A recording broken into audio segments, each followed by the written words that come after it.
Hello, hello again. So, I'm always talking about external things, kind of like, space, time, matter, the Bible, um, history, all that stuff.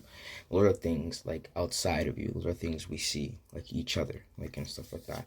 So, just as much as outside, like if we go to a strip mall or a mall, there's all these stores and everything that we can just go into. Your mind the mind realm is the same premise. The mind realm or the spirit realm is the exact same premise, and I mean that.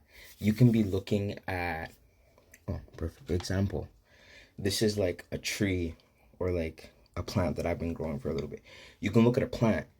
It could look like this, but in the spirit realm, the energy behind the plant can be like as tall as uh, a New York building, or as tall as the Calgary Tower, or as tall as like a house, or as big as a house. Like, you know what I mean?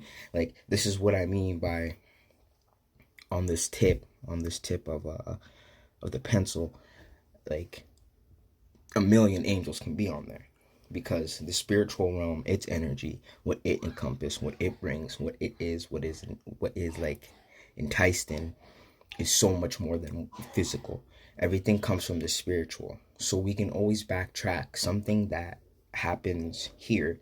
We can immediately backtrack it to there, or see where the source comes, or where the energy buildup was, the frequency, the vibration that made it go ding, ding, ding, ding, ding. And it came. The best way the best way I advise you guys to get your mind, as like, get a strong mind. When I mean get a strong mind, I just mean get a strong imagination.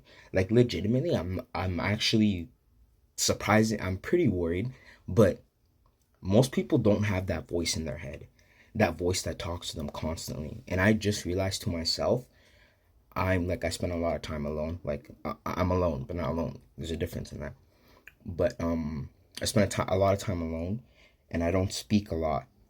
But like, I do speak, but I don't speak a lot when I'm alone. I just think a lot. Like, I'm just in my head thinking. And when I need to respond to myself, I respond to the thing that I'm thinking out loud, so it's clear, so that whatever the thought is trying to get one over me, I put my authority over it. Like, it goes down. If it's a bad thought, I'll just be like, shut up. It's like my authority is like the last thing over it. It's gone. You know what I mean?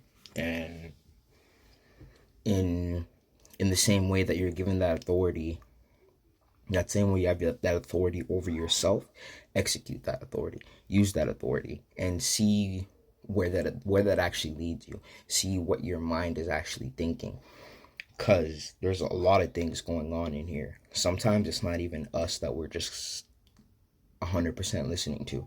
Some of us can be tapped into other energies around us. Some of us can be tapped into the things we do. Like, you know how there's like online, like you could say online servers? You could use the spiritual realm like that. There's certain servers you're tapped into. Let's just say you like this, you like that. You're tapped into a little bit to this server, this server, this server. So let's just say now you're back here. When you want to go access yourself, or you want to express yourself, maybe it's a little bit hard for you to express yourself. And so you bring up these servers, these forms that you got used to expressing yourself with, and they'll be the first thing to express. The first thing that people see, like your clothes, maybe your money, I don't know, how you do things, your career. Like, these things are important, don't get me wrong. But to be honest, they're not, like, at the end of the day, they're not that important. They're like little missions on the side quest to the real thing that's important. The real thing that it's important is experience. It's experience. If you got to the whole point, if you got to the mountain, and getting to the mountain was hard, and you see a path someone is taking and they can take a shortcut, why not help? Why not help them? Why not let them get there faster than you? Like, that's the whole point. You're supposed to always want others, especially your own, to do better, get there faster, even if they're younger, even if they're still old. But the younger ones, you want to help more, because you don't want them to make the same mistakes as you. You know what I mean? That's why I always love talking to old people. Old people have so much to teach you, from the stuff they gathered, the way their mind is, and the way they understand things. You got to understand old people. You should really be thankful for the old people we have. Like I said before, they survived their generation. They survived whatever was meant to take them out that generation, and they didn't. They continued and succeeded to have kids, and those kids are you, and you're here with the other kids and everything. And now it's your turn. Now it's going to be handed off to you to see if you can survive what's coming. We survived COVID and over that so far, but maybe there's other things coming. Are we going to survive that, or are you going to survive that? So this is what I mean by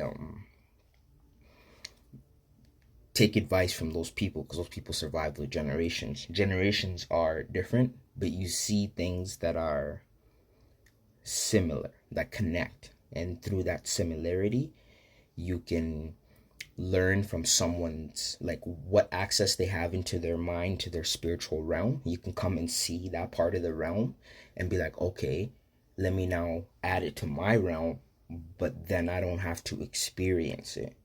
And that's what's about learning, and that's what's about bettering yourself, learning from other people's experience, failures, stories, and bettering yourself without having to go through those mistakes yourself. And that's what I also mean by don't jump to conclusions. Maybe you already have a conclusion on your head. Don't jump to that conclusion just yet. Things might play out completely different than the conclusion itself. So allow things to play out, allow things to be. Maybe your end conclusion might be completely different from what you first guessed what it was. You know what I mean? Another way I can say that, or another way I can help you to, like, kind of help you. I'm trying to teach you this, not to like teach you witchcraft or spiritual, like teach you witchcraft or anything like that. I don't know. I actually want to teach you guys these things because I want you guys to feel safe when you're alone. I want you guys to feel safe in your dreams when you don't understand things. You know, I want you guys to feel safe when you're in that realm, because the whole, like, darkness is scary. Everything when you don't know it is scary, but the more you know, the more you're brave, the more you're okay, the more you understand things, right? So a key thing I would do is try to build, if you could, and this is two different realms too. Your mind versus the dream realm are completely two different realms, but they're stacked on the same thing, and they're side by side during this realm. Like, you know what I mean? And then on top of that, we have a shadow realm. But the dream realm and where your mind is, where you think, where you thought, are completely two different things. So, in the dream realm, in your dream realm, because your dream realm is connected to your mind. Your mind can easily access. You have to have a mind to access the dream realm.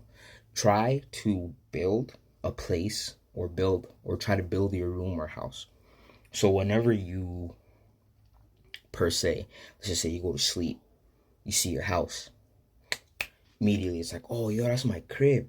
I recognize that I'm sleeping and everything. So now that wakes you up in the dream a little bit. Now you can read your dreams a little bit more better. If your brain was trying to tell you something, or your subconscious was trying to help you solve a problem that you had or something, that's an easy way for your dream to tell you how to solve it. But then you have to somehow figure out a way to bring it from the dream realm into your mind, then from your mind bring it into the physical realm. You know what I mean? You got to realize, like, the light bulb, like, all this was a dream at one time. Then that dream had to be in someone's mind. Someone had to see it and see how to make it real. Then that dream became physical, and now we're using the product, a cell phone. Someone dreamt about that. Then they had that on their mind for such a long time. Then it became physical, and now we have a phone, and now we have apps, and now I'm talking to you. And this is how I'm relaying my quote-unquote dream mind message, physical thing to you. Yeah. So I'll catch you guys later. Have a good day and take it easy.